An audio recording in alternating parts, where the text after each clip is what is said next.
A Psalm of David written when he fled from Saul and hid in a cave. So this is worship in confinement, not after rescue, during danger. The theme here is when you can't change your location, you can still lift your perspective. Have mercy on me, for in you I take refuge.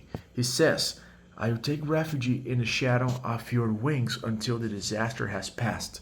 Notice, he doesn't deny the disaster and he waits under protection here, okay? So then he sends from heaven and saves me. He sends from heaven and saves me. God's love and faithfulness are active. Safety is not the absence of threat, but nearness to God, okay? So then, surrounded by predators, I am in the midst of lions, people whose teeth are spears and arrows, tongues are sharp swords. Again, words are as weapons. Emotional and verbal attacks can feel as dangerous as physical ones.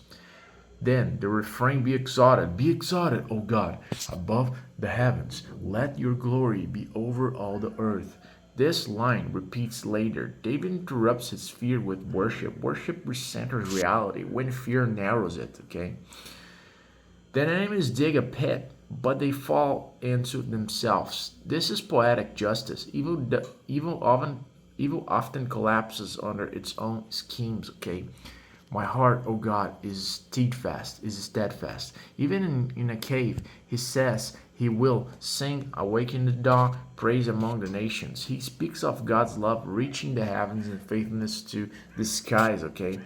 The cave didn't shrink God.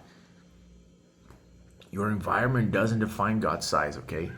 Then the refrain again, be exalted, O God. The psalm ends not with escape, but with exaltation. You can glorify God before the situation improves.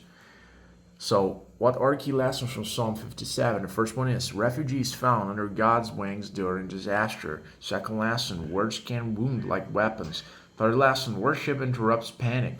Fourth lesson, God's justice overturns traps. Fifth lesson, steadfast heart can exist in confinement.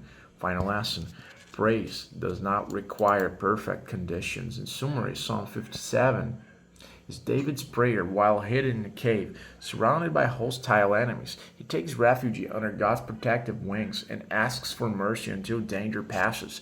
He describes attackers as lions with weapon like words, but interrupts his fear with his repeated refrain, be exalted, O God, even before rescue arrives. His heart becomes steadfast and he chooses to sing. The psalm teaches that worship is possible in confinement and that God's glory is bigger than the cave. Don't forget to hit the like button, subscribe to this channel, and see you in the next one.